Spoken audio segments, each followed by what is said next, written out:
प्रिय विद्यार्थियों, मैं डॉक्टर के बंसल, रसायन शास्त्र विभाग, राजकीय महाविद्यालय दौसा।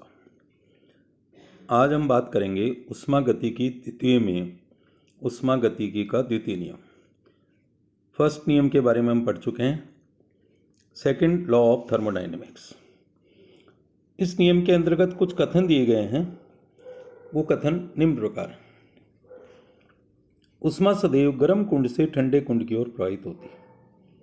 अगर हम उल्टी बात करें, ठंडे कुंड से गर्म कुंड की ओर ऊष्मा को प्रवाहित करने के लिए तंत्र को बाहर से ऊष्मा देनी पड़ती है।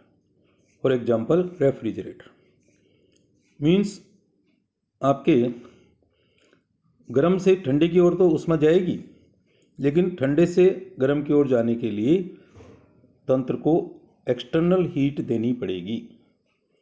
नंबर 2, साम्यावस्था प्राप्त कर लेने के पश्चात सभी स्वतः प्रक्रम समाप्त हो जाते हैं। मीन्स स्वतः प्रक्रम जब साम्यावस्था में आ जाते हैं तो वो ऑटोमेटिकली समाप्त हो जाते हैं। सभी स्वतः प्रवर्तित प्रक्रम अनुत्क्रमणीय होते हैं, मतलब ये एक ही दिशा में होते हैं, स्वतः प्रवर्तित प्रक्रम। नंबर 4, ऊष्मा को समतुल्य कार्य में पूर्ण रूप से तब तक नहीं बदला जा सकता जब तक कि तंत्र में या परिपार्श्विक में कोई परिवर्तन न हो जाए। मीन्स ऊष्मा को हम उसके इक्विवेलेंट कार्य में बदलना चाहते हैं, वो तब तक नहीं बदल सकते जब तक कि तंत्र में या परिवेश में कोई परिवर्तन ना करें। नंबर 5, स्वतः प्रवर्तित प्रक्रम से कार्य तो प्राप्त किया जा सकता है, लेकिन अधिकतम कार्य तभी प्राप्त होगा जब प्रक्रम क्या हो, उत्क्रमणीय हो। जैसा कि हम पहले भी पढ़ चुके हैं, उत्क्रमणीय प्रक्रम में कार्य ज़्यादा होता है और अनुत्क्रमणीय में कम होता है। केल्विन नाम के वैज्ञानिक के अनुसार एक अकेले ऊष्मा कुंड के चक्रीय प्रक्रम के लिए यह संभव नहीं है कि वह परिपार्श्विक से कोई धनात्मक कार्य कर सके। मतलब केल्विन ने क्या कहा कि एक अकेला ऊष्मा कुंड है, उसमें चक्रीय प्रक्रम होगा, तो वो ये संभव नहीं है कि वो परिवेश में कोई धनात्मक कार्य कर सके, पॉजिटिव वर्क कर सके। दूसरे वैज्ञानिक क्लासियस ने कहा कि किसी चक्रीय प्रक्रम के लिए ये संभव नहीं है कि कार्य को नष्ट हुए बिना ऊष्मा का प्रवाह कम ताप वाले ऊष्मा कुंड से अधिक ताप वाले ऊष्मा कुंड की ओर हो। मीन्स हम कम ताप वाले ऊष्मा कुंड से अधिक ताप वाले ऊष्मा कुंड की ओर ऊष्मा का प्रवाह करना चाहते हैं तो कार्य यूज होगा। इसी बात को हम उल्टे कह सकते हैं। किसी चक्रीय प्रक्रम के लिए ये संभव नहीं है कि उच्च ताप वाले कुंड से निम्न ताप वाले कुंड की ओर ऊष्मा के प्रवाह के बिना ऊष्मा का परिवर्तन कार्य में हो जाए। मतलब ऊष्मा का कार्य में परिवर्तन कब होगा? जब उच्च ताप वाले कुंड से निम्न ताप वाले कुंड की ओर ऊष्मा का प्रवाह होगा। तो ये तो हम जानते ही हैं कि जब उच्च ताप वाले कुंड से निम्न ताप वाले कुंड की ओर ऊष्मा का प्रवाह होगा तो ऊष्मा का किस में परिवर्तन हो जाएगा? कार्य। आगे बात करते हैं हम अगले हेडिंग की, जो बहुत ही महत्वपूर्ण है, कार्नोट चक्र, कार्नोट साइकिल। प्रत्येक प्रकार की ऊर्जा प्राकृतिक रूप से ऊष्मा में परिवर्तित होती है। मतलब प्राकृतिक रूप से क्या होता है? सभी प्रकार की ऊर्जाएं किसमें बदलती है? ऊष्मा में। परंतु ऊष्मा को प्राकृतिक रूप से कार्य में परिवर्तित नहीं किया जा सकता। मीन्स प्राकृतिक रूप से ऊष्मा किस में नहीं बदल सकती? कार्य में। तो क्या करना होगा? इसके लिए बाहरी यंत्र, डिवाइस की आवश्यकता होगी, जिसे ऊष्मा इंजन कहते हैं। इस काम के लिए एक यंत्र प्रयोग करना पड़ेगा जिसे हम कहते हैं ऊष्मा engine, heat engine.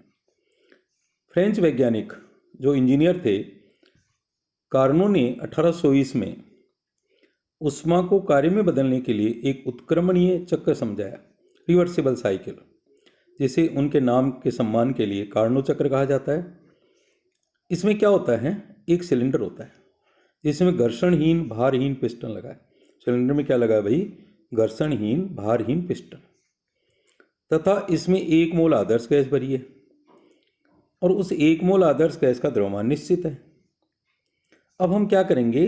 Temperature T, pressure P और V, वॉल्यूम में से किन्हीं 2 वेरिएबल्स को, चरों को लेंगे और इसकी व्याख्या करेंगे। ये तंत्र दो उष्मा कुंडों के मध्य कार्य करता है। किसके बीच कार्य हो रहा है? दो उष्मा कुंडों के बीच, जिनका टेम्परेचर क्रमशः T1 और T2 है। टेम्परेचर अलग अलग है, T1 T2। अब यहाँ कार्नोट जो चक्र है उसमें 4 प्रकार के उत्क्रमणीय प्रक्रम होते हैं। कितने प्रकार के? 4 प्रकार के। वो कौन कौन से हैं? समतापी प्रसार, रुद्धोष्म प्रसार, समतापी संपीड़न और रुद्धोष्म संपीड़न।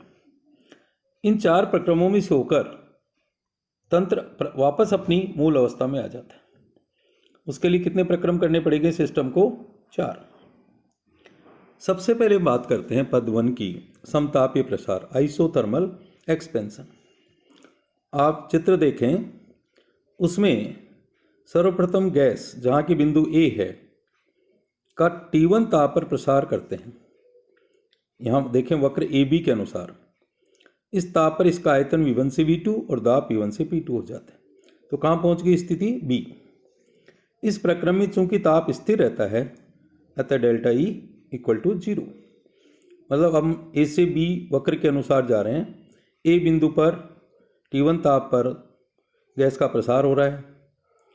इस ताप पर आयतन क्या हुआ? V1 से V2 हो गया, दाब P1 से P2 हो गया।